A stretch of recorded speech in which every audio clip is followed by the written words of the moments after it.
설화수의 마지막 설교입니다. 설화수 세 번의 싸움이 있었습니다. 그죠? 말싸움, 불싸움, 물싸움입니다. 오늘 물싸움이죠. 물싸움.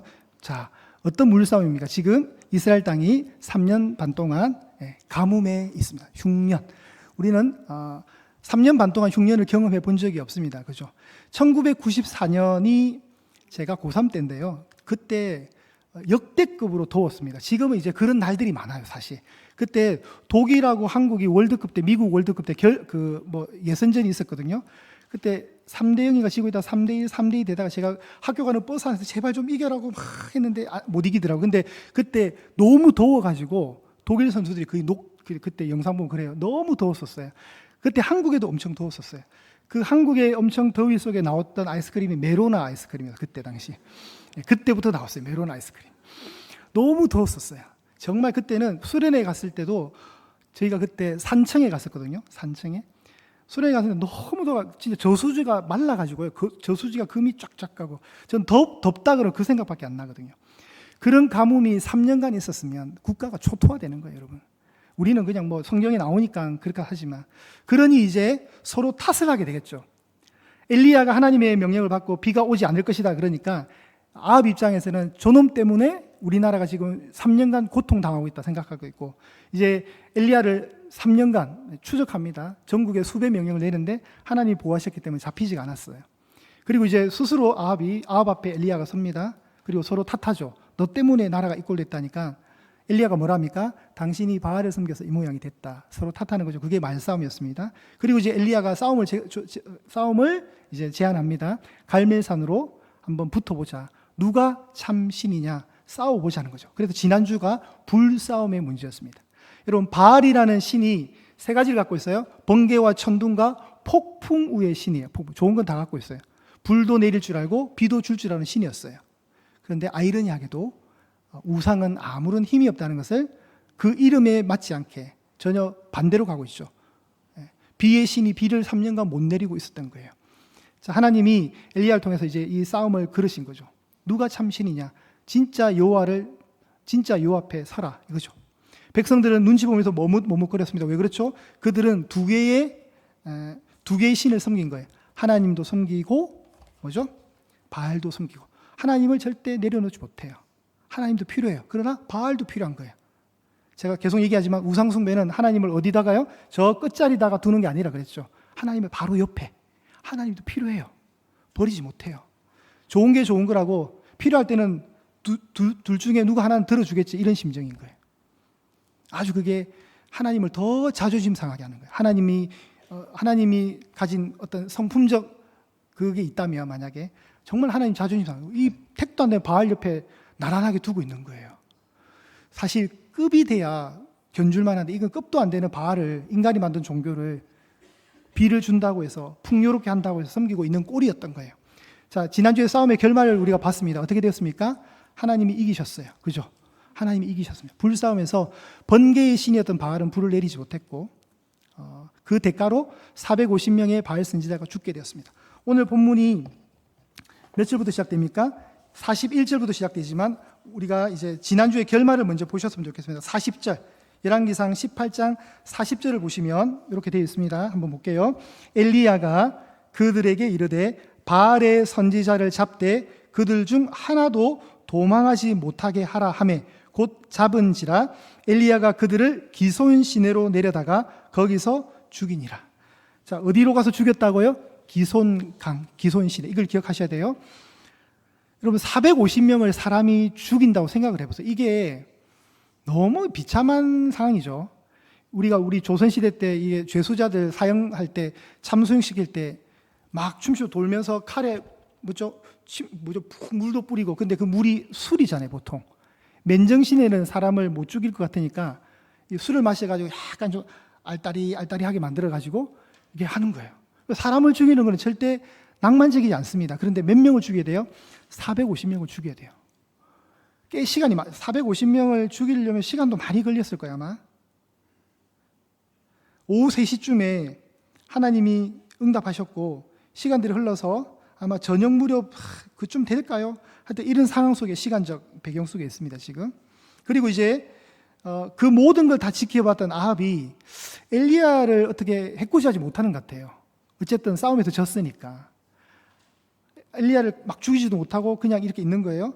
그런데 또 엘리야가 아합을 배려하는 말합니다. 오늘 본문이죠. 이제 돌아와서 엘리야가 아합에게 이렇게 말하죠. 올라가서 먹고 마시고 마시소서. 먹고 마시라는 겁니다. 자, 첫 번째 우리 배경을 한번 보겠습니다.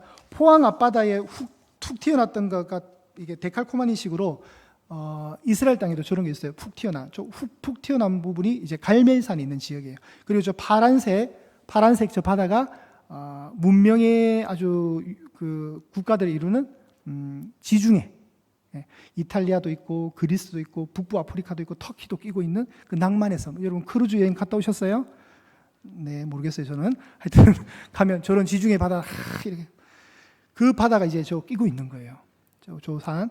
그리고 이제 갈멜산이라는 뜻은 신의 포도원, 하나님의 포도원의 뜻이에요. 그러니까 굉장히 비옥한 땅이라는 거죠. 그럼 저 비옥한 땅에는 하나님이 섬겨질까요? 우상이 섬겨질까요? 보통 우상이 섬겨집니다. 네 번째 페이지 올려주세요. 하나님은 주로 어디에서 일을 하시냐면 광야에서 일을 하셔요.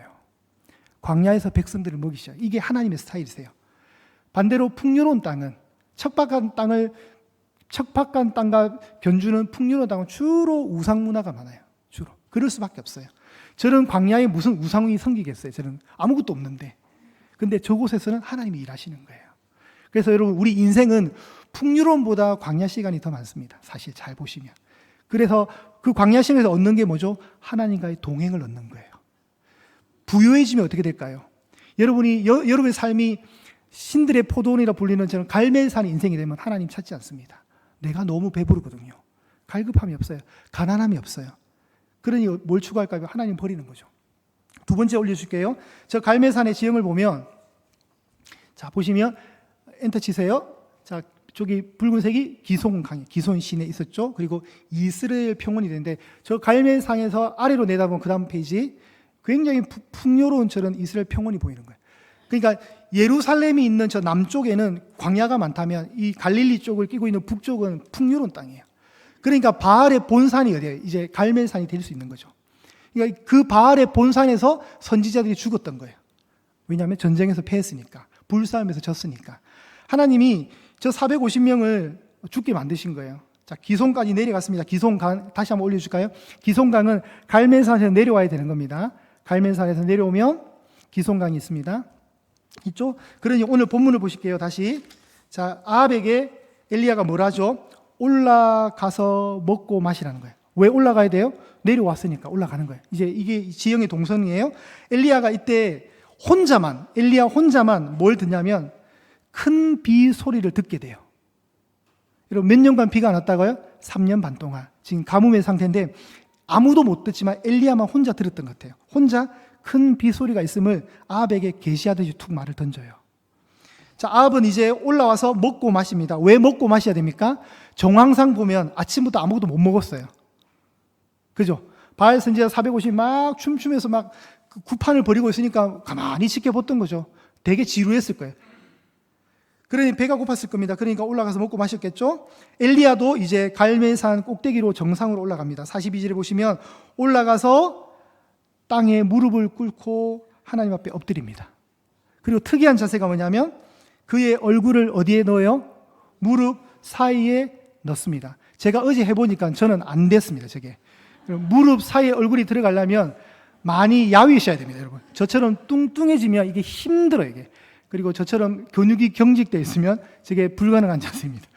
그러니까 유추해 본 건데 엘리야가 되게 늘씬한 몸매를 가지고 있었고 심지어는 엘리야는 우사인 볼트의 DNA도 가지고 있었어요. 왜냐하면 46절에 보시면 달리기를 굉장히 잘했다고 나옵니다. 예.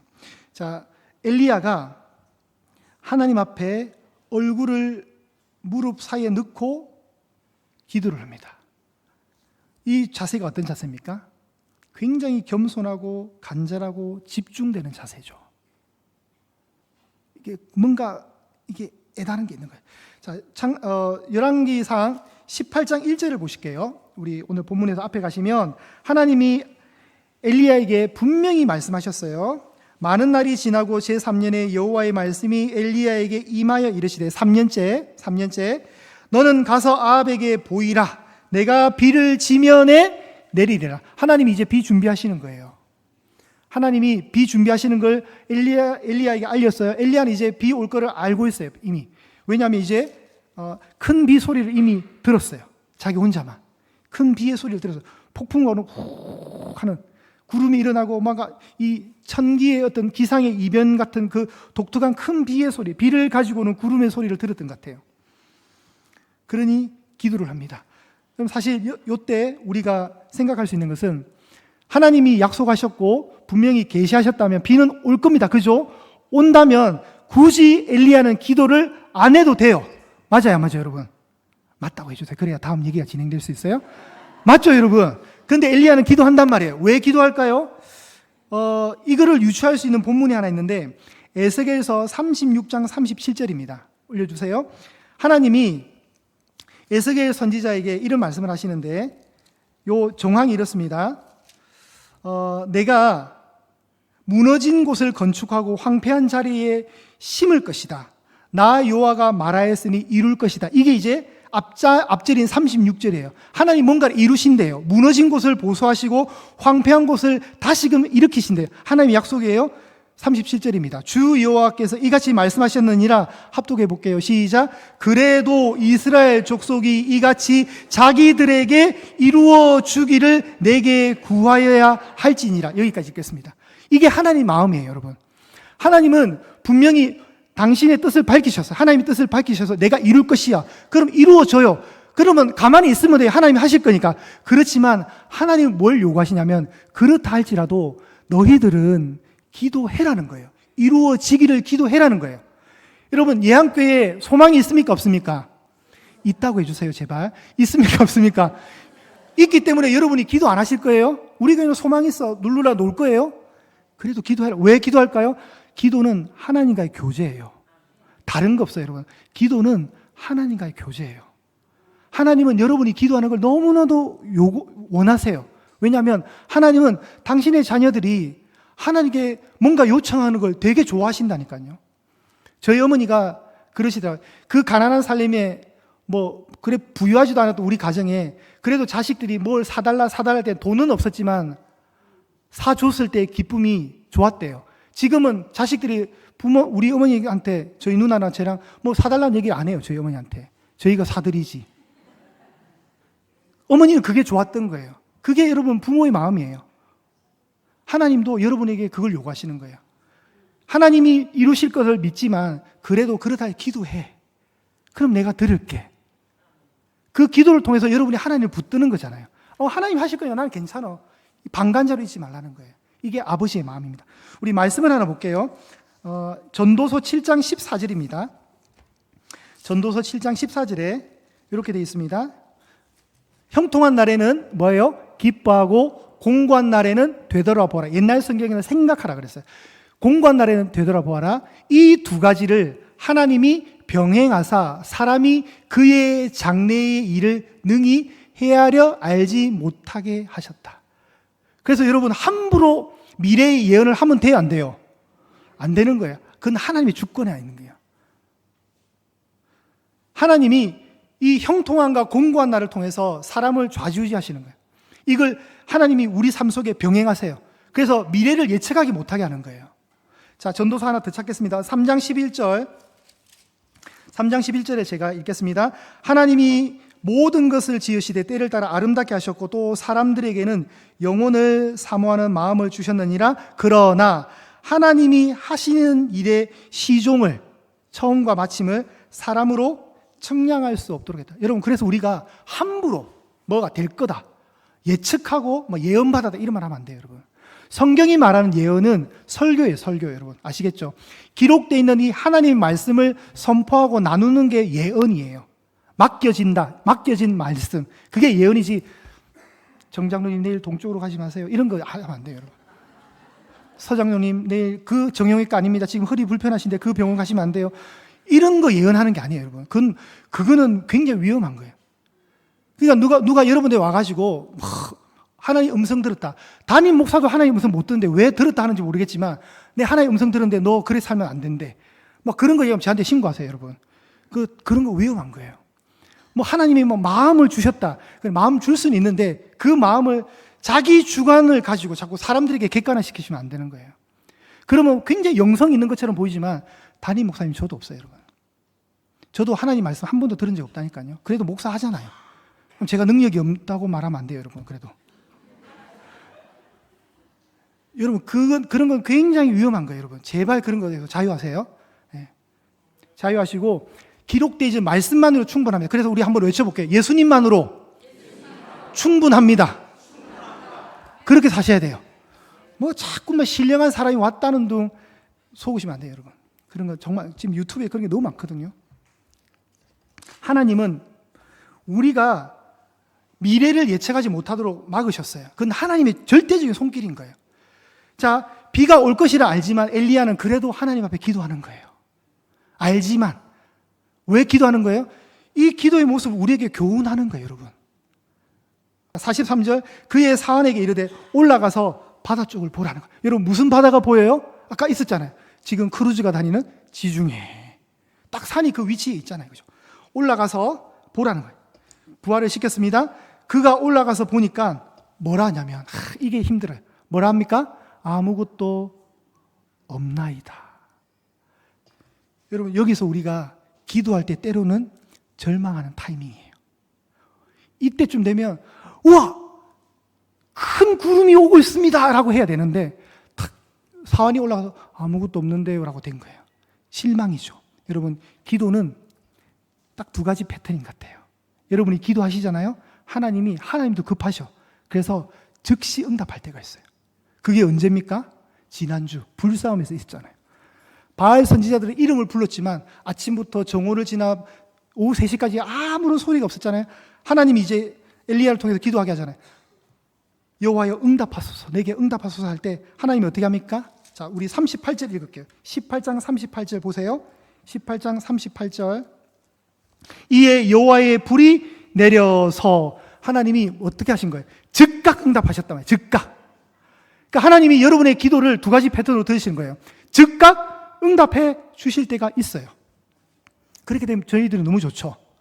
그런데 또 하나가 더 있어요. 이렇게 구름이 안 보일 때가 있어요. 뭐 한다는 말이에요? 지연될 때가 있더라는 거예요. 기다려라 할 때가 있다는 거예요. 그걸 두 글자로 인내요. 그래서 성경에 많은 믿음의 덕목 중에 인내가 있는 거예요. 인내가. 우리는 속도전으로 가는 게 아니라 올바른 방향으로 가는 거예요. 기독교는 빨리 가는 종교가 아니에요. 바른 방향으로 느리지만 천천히 정확하게 가는 거예요. 하나님이 응답 안 하는 것 같아요. 되게 실망스럽죠. 그런데 엘리야가 누굽니까? 뭐라 하죠? 아무것도 없다는 이 말에 7번까지 다시 봐. 7번까지라도 가. 완전한 숫자 7번. 창조의 숫자, 안식의 숫자 7번. 그러니까 7번째 44절에 가니까 희망적인 말이 보이죠? 그 사원이 뭐랍니까? 선생님, 바다에서 사람의 손바닥만한 작은 구름이 보입니다. 할렐루야. 하나님의 응답이 시작되는 겁니다. 이제 이 물싸움의 진짜 주인이 누군가가 알려지는 시간이 다가온 거예요. 바알은 번개의 신, 불의 신이었지만 불 못 내렸죠. 이제 물의 신, 폭풍우를 주관하는 폭풍우의 신이었지만 바알은 3년 동안 비를 안 줬습니다. 이제 진짜 신인 하나님께서 비를 주시는 거예요. 비를. 그 손바닥만 작은 구름을 통해서 큰 것을 보게 하시는 겁니다. 자, 45절 가볼게요. 조금 후에 구름과 바람이 일어나서 하늘이 캄캄해지면서 뭐가 옵니까? 큰 비, 그냥 비가 아닐 거예요. 큰 비가 옵니다. 우리는 자꾸 비가 오니까 감으로 보지 않았으니까 모르지만 3년 반 동안 오지 않았던 닫혀있던 하늘의 구멍이 뻥 뚫려서 비가 온다는 이 사실 엄청난 감격이죠. 하나님은 이 물싸움에서 이기신 분이 되시는 거예요. 하나님은 그런 분이십니다. 하나님은 비를 주시는 분이세요. 하나님은 천지 만물을 만드신 분이세요. 그러니 비도 하나님이 주셔야 되는 거예요. 하나님이. 이스라엘 백성들에게 가장 필요한 게 뭐예요? 비예요, 비. 이스라엘 백성들이 사는 이 유대 땅은 척박한 땅이란 말이에요. 그래서 성경에도 늦은 비가 있고 이른 비가 있어요. 이른 비와 늦은 비. 이게 잘 조화되지 않으면 그의 농사가 힘든 거예요. 그런데 하나님은 안 보이니 바알은 풍요의 신이라고 하니 사람들이 바알 쪽으로 휩쓸렸던 거예요. 그 바알을 섬기면 잘 섬기면 농사가 잘 될 걸 알고. 그런데 엉터리였다는 거죠. 성경이 그걸 정확하게 지금 끄집어내고 있습니다. 시편 40편 1절입니다. 시편 40편 1절 올려주실까요? 우리 한번 합독해 볼게요. 시작. 내가 여호와를 기다리고 기다렸더니 귀를 기울이사 나의 부르짖음을 들으셨도다. 아멘. 하나님이 여러분이 기도하면 반드시 두 가지 패턴으로 응답하신단 말이에요. 첫 번째는 즉각, 두 번째는 조금 기다려라. 하나님은 반드시 응답하십니다. 여러분이 부르짖으면 우리의 부르짖음에 하나님이 귀를 기울여 주신대요. 그 부르짖음을 들으신대요. 하나님은 응답하시는 전능하신 분이십니다.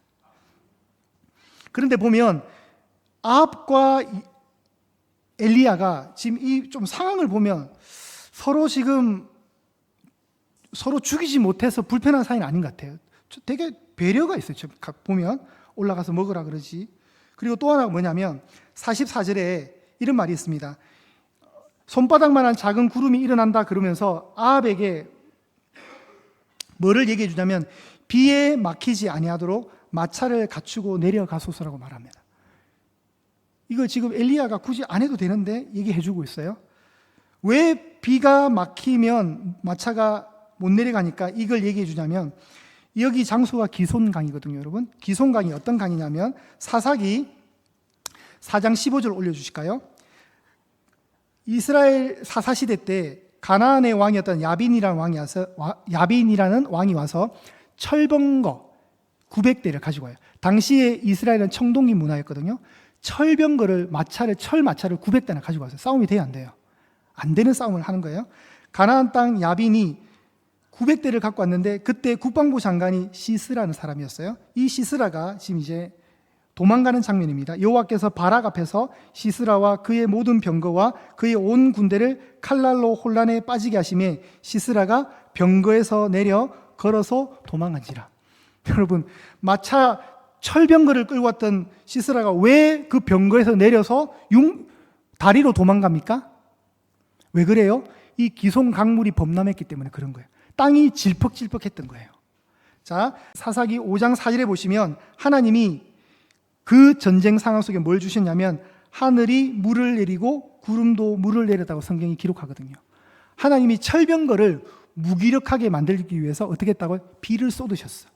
그러니까 이게 무용지물이 된 거예요, 전쟁에서. 그래서 이스라엘이 이겼다는 이야기예요. 그러니 지금 똑같은 상황이에요. 지금 기손 강물이 범람할 거니까, 비가 오면 범람할 거니까 빨리 마차 타고 내려가라는 겁니다. 내려가라고 할 때 아합이 내려가게 됩니다. 그런데 이제 어떻게 되냐면 46절 보실까요? 46절. 여호와의 능력이 엘리야에게 임함에 그가 허리를 동이고 이스라엘, 그 아까 평원 보셨죠? 이스라엘로 들어가는 곳까지 아합 앞에서 달려갔더라. 여러분, 마차로 가는 게 빨라요? 뛰어가는 게 빨라요?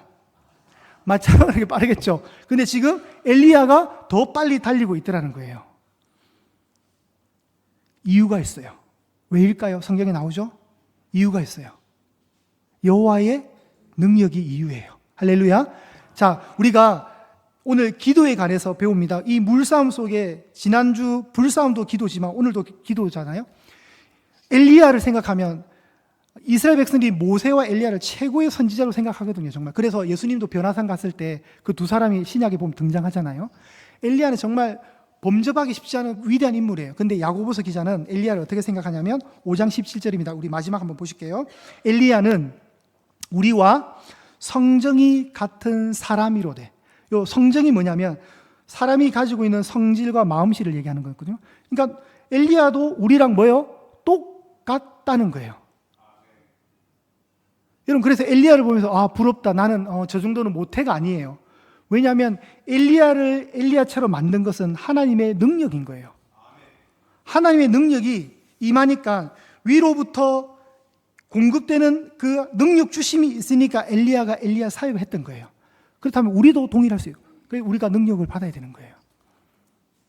능력 받으십시오. 능력 받으니까 쫄으셔가지고 이렇게 나는 안 받아도 되는데 하는, 여러분 또 그 능력 받았다가 막 예언하고 그런 거 말고요. 그런 거 말고 좀 우리 기독교는 참 희한해. 뭐 능력 받으라고 그런 걸로 뭐 환상 받다는, 계시를 받았다는 등 그런 거 말고요, 여러분.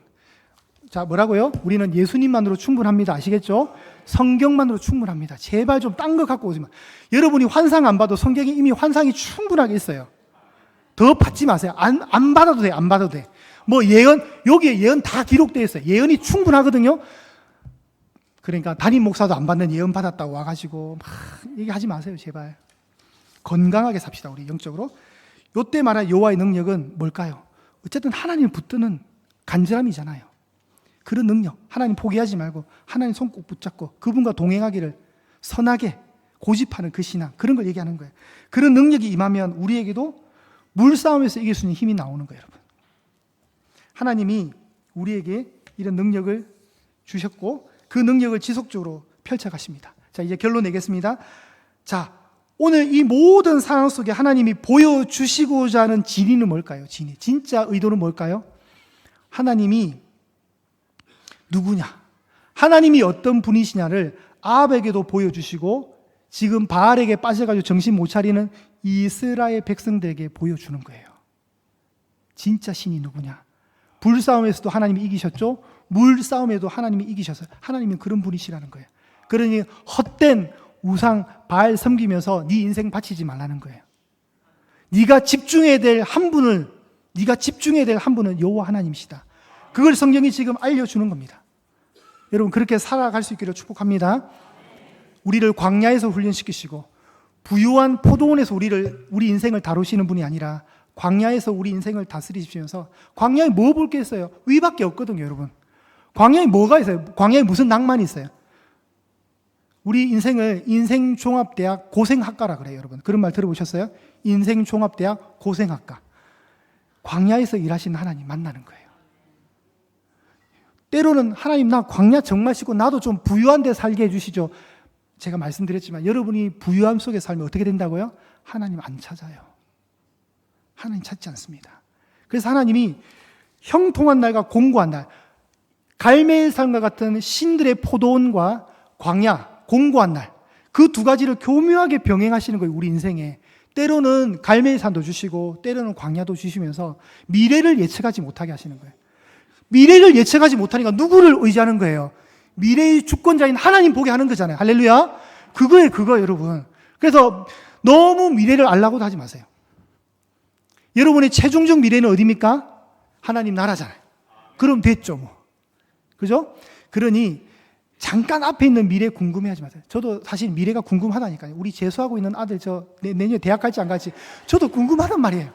그런데 그게 궁금해가 막 기도하면서 계시를 그런 쓸데없는 짓을 제가 안 하도록 기도해 주십시오, 여러분. 뭐 알아서 가겠죠, 지가. 뭐 그거 가야지 뭐 어떡하겠어요. 당장 좀 답답하더라도 참으시고 엘리야처럼 엎드리면서 간절함으로 나아가셨으면 좋겠습니다. 그러면 하나님은 비를 주십니다. 제가 서두에 읽었던 시편 147편 우리 마지막으로 찬양할 건데 이렇게 제가 서두에 읽었습니다. 감사함으로 여호와께 노래하며 수금으로 하나님께 찬양할지어다. 그가 구름으로 하늘을 덮으시며 땅을 위하여 비를 준비하시며 산에 풀이 자라게 하시며 들짐승과 우는 까마귀 새끼에게 먹을 것을 주시는도다. 이 천지 만물의 주권자이신 우리 하늘 아버지께서 다 해주시는 거예요, 여러분. 다 해주시는 거예요. 비를 주시면서 모든 걸 이 돼지를 먹여 살리시는 거예요. 모든 들짐승들을 먹여 살리는 거예요. 하물며 우리일까? 들의 백합화를 보라. 하물며 너희일까 보냐? 그 예수님 말씀하시는 거잖아요. 여러분 자신감 있으시죠? 하나님이 여러분 먹이사 다 일어나시겠습니다.